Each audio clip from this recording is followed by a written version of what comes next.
S650 Mustang. You bought the cologne, the Mustang cologne. You bought the Mustang jacket. You're enjoying your car for the first couple of months, but you're starting to realize there's a handful of things you don't like. And I'm gonna go through that list with you guys right now. All right, guys, so we're gonna go through the Mustang with you right now. I have a rough list. I'm going to try to, bunch them up into categories. I just want to be forth with you guys. I really do love this car. I think it's a masterpiece. The power and torque and the delivery is outstanding. The looks are outstanding. And believe it or not, even though it's similar to the S550, it's actually still much different than the S550. So with all that being said, I love the car. I truly do.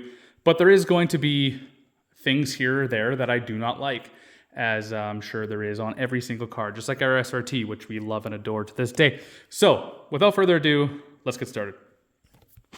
All right, guys, this is in no particular order of importance or least important, but I just want to say, since we're on the exterior, that I do not like the fact that I don't have fog lights.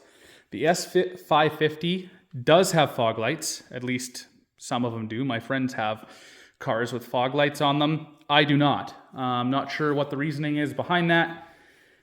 This is a fully loaded Mustang GT performance pack. If it was going to have it on it, my car would have it. I don't have it. So I'm going to clump the exterior stuff into one. So like I said, no fog lights in the front. And I'm not too sure about this angle here. This is the only design aspect of the S650 Mustang that I'm not 100% sold on just yet. I think they could have done away with having such an aggressive angle back here. But again, this list is subjective. This is my opinion, and I'm entitled to it. All right, so since we're still in the exterior, this is not necessarily the Mustang's fault, but it's still a part of the car. And it's the paint quality issues that Ford is so heavily lacking in these days. It's not Mustang specific, I get that. However, I've had two brand new F-150s in the past 3 years, and I have had my Mustang for the past 3 months. And I've noticed horrendous paint imperfections. Thankfully, the dealer fixed all of mine extremely well. I'm very fortunate that they have a hot rod team there who loves and adores these cars as much as anyone else. So I was very, very lucky. So yeah, so far, so that's number one. I'm gonna lump it in the exterior. No fog lights, the aggressive angle in the back, and the paint quality issues that I had to go through. All right, stepping into my car, very, very welcoming cabin in here, I must say. I do really enjoy driving this thing. I'm going to throw the attention onto that guy right there, my 10-speed automatic. Now, I'm a car guy through and through, usually a manual guy. However, this 10-speed has proven to be a very good transmission in the cars, not so much in the trucks. I have a lot of buddies who have the 10 speeds, making 900 to 1,000 horsepower all day long, no hiccups, even more so, actually. So that brings me to the fact of the manual side. Again, this is a list not specific to my car, but Mustangs in general, the S650. The MT82 they throw in this car, I have no idea why they do that. They should just put a Tremec in this car. I know the Dark Horse comes with it. I'm talking about GTs. But like, seriously, I paid more for this car than a Dark Horse. And it would have been a very hard decision for me if I had the Tremec or the automatic, because I really want to experiment with this 10-speed and the Whipple that's going on this car soon.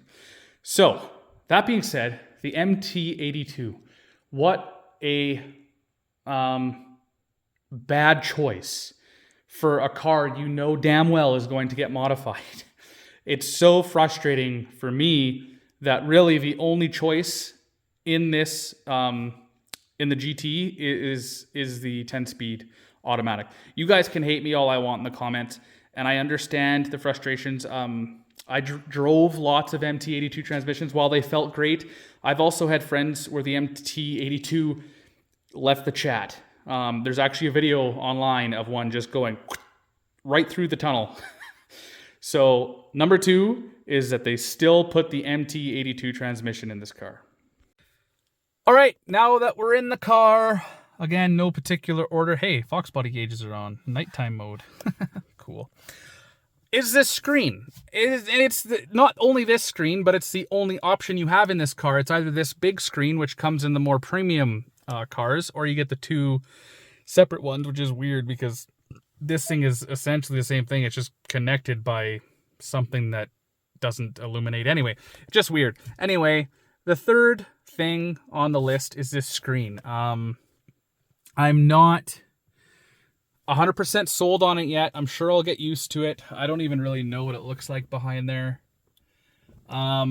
It's kind of the way of the future, obviously. However, I'm kind of an old school guy, hence why I have the Fox body cages on here. But I wouldn't have mind just like, you know, like a tack and a speedo, like just like the S550s. I think it was beautiful. And they had gauges here. However, that being said, I have full rain gauges here. Like I can look at every sensor pretty much on this thing. Like for instance, rear axle temperature, which is whack. So I do appreciate the technology that's in this car. I really do. I'm just not sold yet on the whole big screen factor in this specific chassis. That being said, again, I do appreciate all of the technology in here. I do hate the fact, even though Ford did a really good job, I hate the fact there's no hard buttons for any of this stuff. Every time I jump into this thing, I find it very annoying that I have to go through the screen and I can't just go to a hard button down here.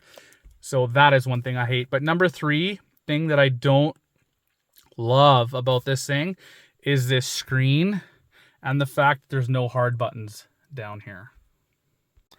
All right, while we're still in the car and you guys can see the screen, I just recently filled up and I have 364 kilometers to empty. Right now, this car's still very new and I only have 782 kilometers on it. However, I'm getting 14.6 liters per 100, which isn't terrible. It's not the best this car will see. However, the range on this thing is abysmal. And that is due to having a fuel tank capacity of 60 liters, 60.5 liters to be exact, or 16 gallons.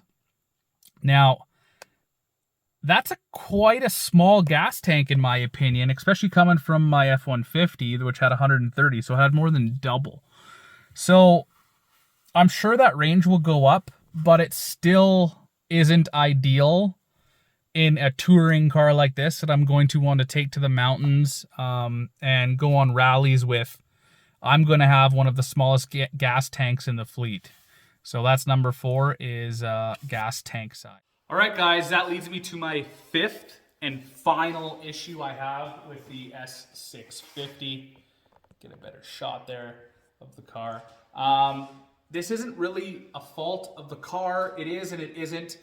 I'm sure time will iron this issue out. Maybe some of you already know exactly what I'm headed towards, and that's the fact that it's so hard to tune these things. Thankfully, the ice has been broken, and you can actually get a Whipple setup from Ford, which I am doing. I already have it set up with my dealer, and I'm going to get this done this time next year, so spring of 2025. And that's going to give me just under 900 horsepower, full warranty for 4 years. If I got it this year, it'd be 5 years. Regardless, though, that's the only option, really, unless you're a shop or a big YouTuber or something that has high relationships in high places, I guess you could call it. But right now, the tuning world for this thing is short, a short list, basically. So I know as time goes on, that'll get better, but this chassis is a lot harder to tune than the S650, and I knew that going into this chassis, but I knew that time would prevail in that aspect. Just not sure when or how. But thankfully, I can get something through Ford now, and that would basically solve my issues. However, if you're not wanting to go to the dealer for various reasons, your options are kind of slim right now.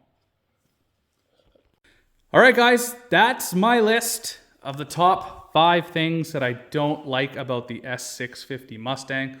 Overall, like I said, I love this car. It's awesome. Gets a lot of looks, starts a lot of conversations, and I haven't driven it a ton. I know a lot of YouTubers, journalists rather, complain about the steering and how there's lack of feel. I haven't really felt that yet. I know it's going to be there because everyone talks about it. I just haven't experienced it yet, so that would go into the list, I'm sure, in you know, once I get some track time on this thing, which I will be this year.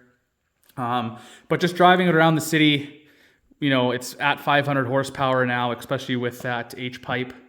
And, you know, I love the thing. It's very, very, very fun to drive. It is, yeah, I know I made the right choice with this thing. So that being said, I hope you guys enjoyed the video. If you did enjoy the video, check out other videos on the channel. Lots of this stuff going on. Give this video a like. And if you like what you see on the channel, subscribe. All right, everybody. Peace.